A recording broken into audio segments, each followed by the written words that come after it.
Temperature? Check. Equipment? Check. Diversionary materials? Check. Post-operation equipment? Check. Okay, we're clear for mission launch. Looking after a family is all about timing, preparations, common sense, and safe practice. If we take such care with the everyday jobs involved in looking after a family, why is it that we're so casual about one of the most important parts of family business? Car time.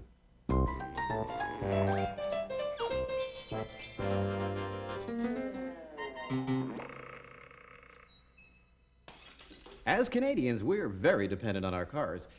We use them a lot. Let's start by examining how we look at car time.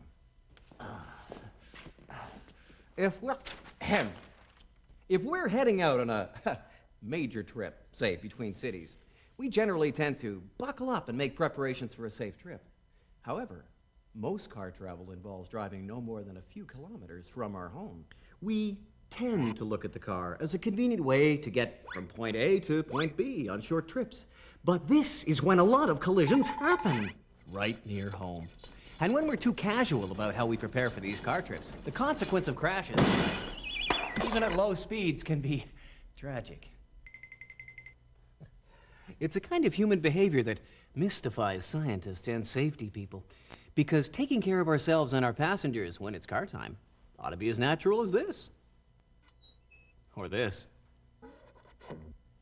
Or this. What should we do? We should look at car time the same way, with specific seating, practices, and roles for grown-ups and for kids.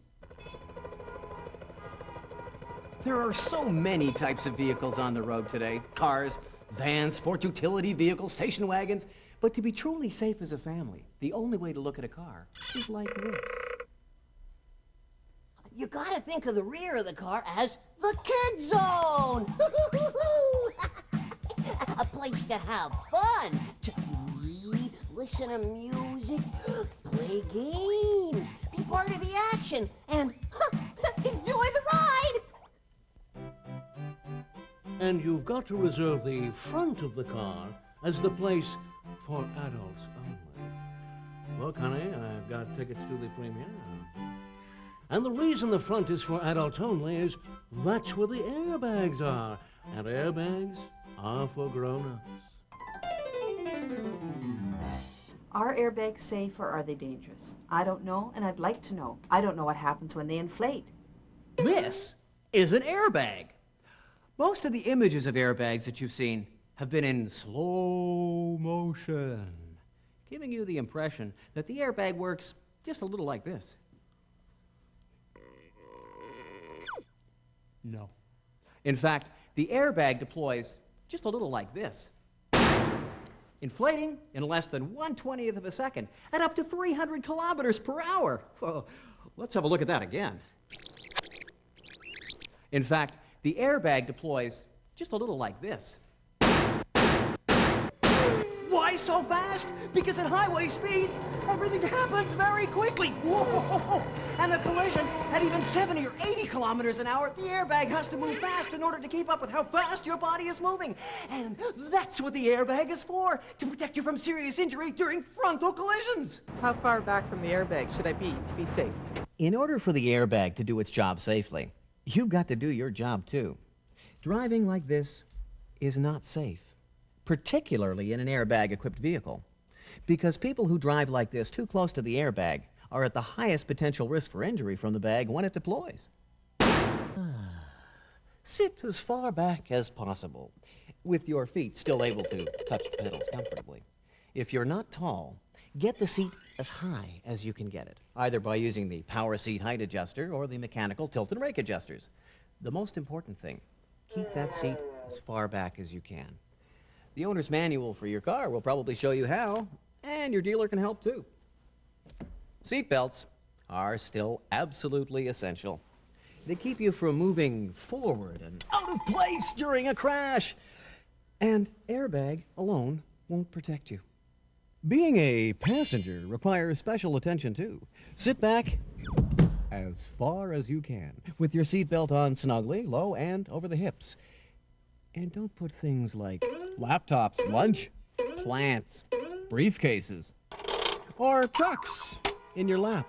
But won't it suffocate me and make me get stuck inside the vehicle? Nope. Remember this? Just like the bubblegum bubble, the airbag deflates again immediately after it's been inflated. The gas comes out holes in the airbag called vents, or through very porous cloth. The vents are pointed away from you.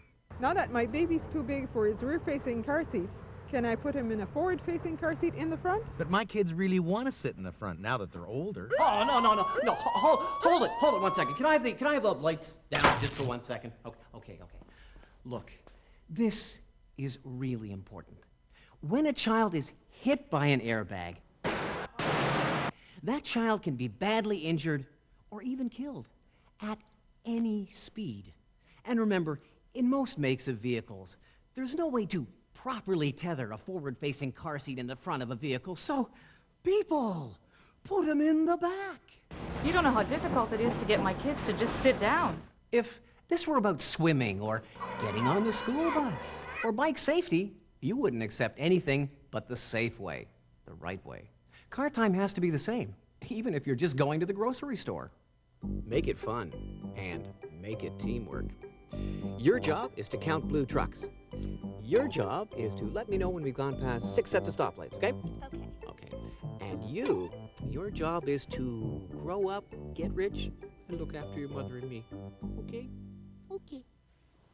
Remember, if you begin calling the back of the car the kid zone and making it a fun place to be, here, in the back, where there's the most protection until they're over 12.